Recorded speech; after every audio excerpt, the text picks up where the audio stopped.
Welcome to this week's Technician Roundtable. We got some new stuff that we're going to show you guys and some other good things to talk about. I want to, in the future, open this up to questions from the audience. People that are watching these might have some things that they want to know that maybe they can ask us. So go ahead down there in the comments below the video. Go ahead and post your questions, and we will put the questions in a jar and pull them out and start answering the questions from here on out. So if nobody asks any questions, we'll keep going like we're going and come up with our own topics. So one thing that happened cool just this morning, a couple hours ago, is we got the first FXDR off of the Harley-Davidson truck. So it's not PDI'd and set up yet. We just took the stickers off so we could go ahead and put it in the video. But there it is. We've seen it. What do you guys think about it? Awesome. It looks good. It's not a myth. It does exist. It does exist. It's not a unicorn. Yeah, it is. It definitely has that muscle cruiser look to it. Big beefy tire and tail section. It's got the 2-in-1 performance exhaust and that air cleaner, which some of our crew is mixed in opinion on. Some of the guys, Ace over here shaking his head. I know Joey said he's not a big fan of it. No. Me personally, I'm a big fan of it because I know big air cleaners work. They make good power. Little air cleaners suck power. Yeah. And so I would want to take that stock air cleaner and box and kind of gut it out and maybe make something cool out of that. Yeah, I like it as well. I really can't wait to see the performance aspect of it though. Just got to let me put one on the dyno. Somebody will want to know what number there are and put it on there. Yeah. RS Scott. Yeah.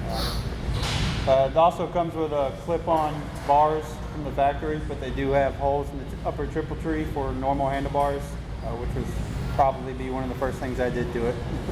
Yeah. I like the way the exhaust looks on it. The exhaust is pretty cool. This one we've got we're gonna put one of the titanium mufflers on it. So that's a cool new thing that happened today.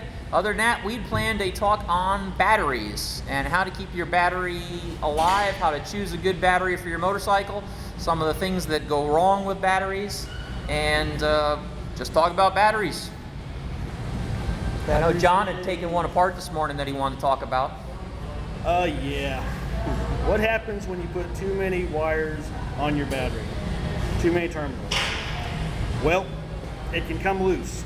It's very important to maintain your battery bolts, keep them tight, or as you can see in this one here, your terminals will draw more amperage being loose and melt the battery. And This one right here has got some melted terminals on it. And batteries they're not cheap. Touring batteries like $175, so definitely maintain. So, Scott, can you just go out to any store and buy an aftermarket battery and put in your bike? I'm glad you asked that question, John. We got a bunch of different batteries on the table here, a couple different types, schools of thought, generations of battery, whatever you want to say.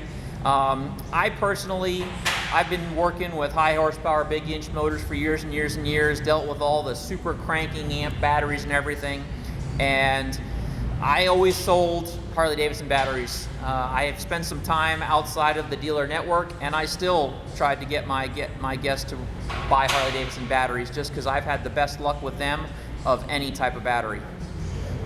This is perhaps your old school one. That's one of Ace's test batteries. Show them what's up with that battery, Ace. This came out of a touring bike, I believe a Street Glide. What happens is that you have these little inserts that slide inside here, and then you put your screw through, and then your terminal in, you put your screw in, and what happens over time is from the vibrations, these come loose, and as you can see, that's what happens when it comes loose. The system's it's not having the proper ground, and it's arcing from the terminals. So you can't really get them out unless you take a pick or something or dump it over. And a lot of them have these extra pieces that you have to put on the battery to make it fit in on the battery cables. Right. And that just makes the connection less secure. So we don't like those. this battery right here, actually maybe this one. One of these is a Deca. Deca actually makes Harley-Davidson's batteries. But Harley-Davidson, which this is a Harley battery over here, Harley-Davidson actually came out with this really cool idea on their own that rather than use these adapters, whether they be squares or you know, little blocks or even small ones, they made the battery terminal flush, and they put the, you know, the two mounting points on there so that no extra parts are needed to go in there. You just put the bolt in there and it clamps down on the cable. Even Deca, who makes Harley's batteries, Harley thought of it, so Deca's not allowed to do it. You have to use this little adapter here on there. Once again, just another spot for it to loosen up. So those are just some of the reasons, other than the durability of the internal components, why I always like Harley batteries. Another thing is, with these here, over time, about 3 years after the battery, after they're made, or after being used, the terminals start to twist. Like they wear out and start to twist. Yeah. That's what happened to mine a couple times. Yeah, because the terminals are actually a soft metal, so they will compress and, you know, crack and move over time. So the bigger and beefier the terminal is, the more it's going to last. Especially if you're constantly tightening your terminals all the time because you got 50 of them on there. I mean, even on my little Rebel, it had these here, these type of terminals, and I was having a charging issue, and I was wondering why. So I checked the battery, and the actual terminal was twisted on it. So, and that can cause a lot of issues too. A couple of problems we see with customers' batteries too is they've overcharged them. These batteries are sealed. They're non-maintenance like the old days where you top them off with acid. But these are sealed, so if you overcharge a battery, it will boil out the gases and fluids, and the battery's no good. So it's really good to get a battery tender that will keep your battery charged to the proper level and then maintain it at a safe voltage.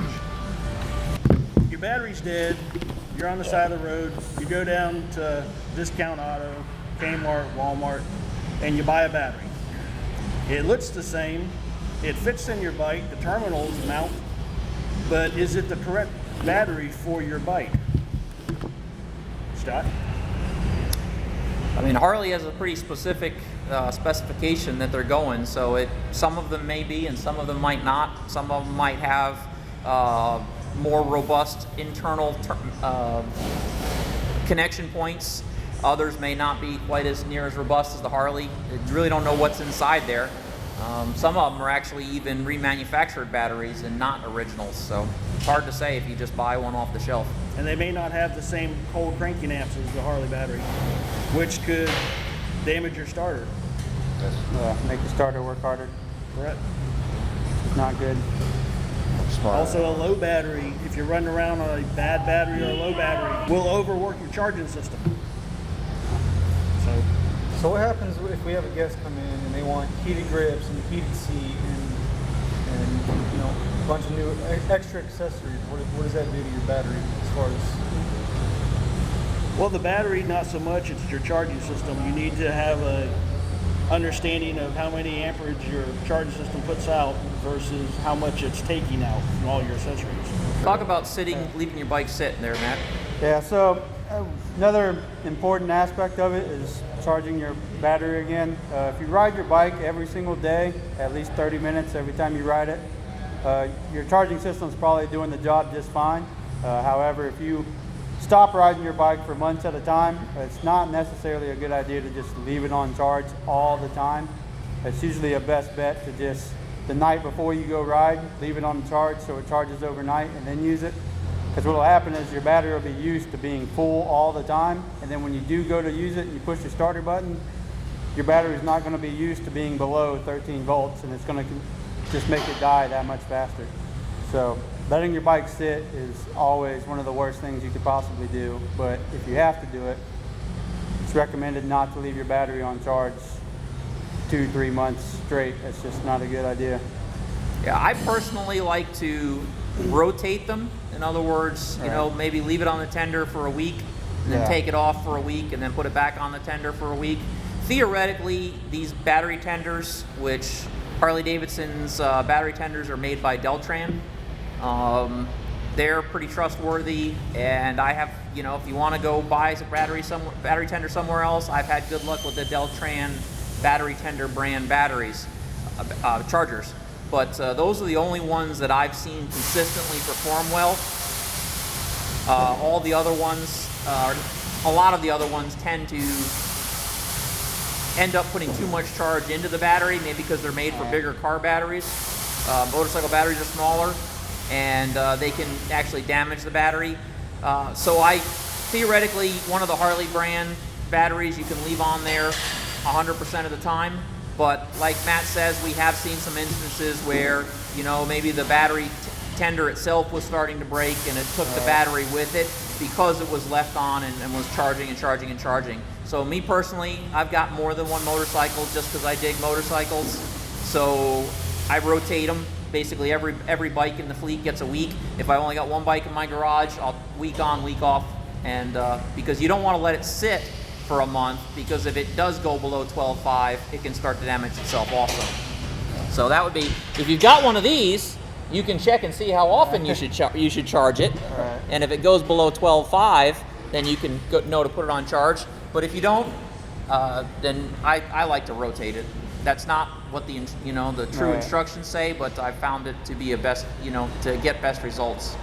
Another point, your boom audio, awesome system, but they do drain a lot of amperage, especially with the bike turned off, because you have more than 1 amp sometimes. So keep in mind when you got your ignition turned off and you're playing your radio, that's a good way to drain your battery down quick. So Yeah. be mindful of that. And even those bikes, the security systems, clocks, radio memories, all that stuff is actually drawing on your bike when it's sitting still with the ignition in the off. So you want to, you want to take care of that. Go ahead and show what the part numbers and the date code and stuff like that are on that battery. Yeah, so another aspect is a date code. All the batteries will have like this, a letter followed by a number. That's your date code. A would be January, and this one's E, so that's January, February, March, April 2015.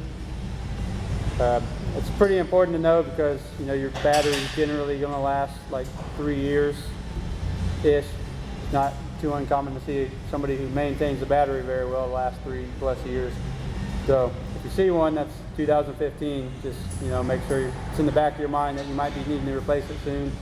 Also, it's got a part number. Obviously, every bike's going to have a different part number for the battery. You don't want to buy the wrong part number for your bike. Tell them what the little P means. I don't know what the little P means. That's a P&A battery. Oh, it's been replaced essentially already. Yeah, the battery that came in the bike originally doesn't have that P on it. All right. I didn't know that. I just learned something new. I just learned something too. All right, so that's our video for today. We're running a little long here. Hopefully most of you guys haven't tuned out on us yet. So that's our video for today. Like I said, put some questions down there in the comments underneath, and we'll put them in a jar and try to answer some of your questions. So thank you very much from the Harley-Davidson of Panama City Beach Service Department. We'll see you next week. Woohoo! Dynamite! Oh.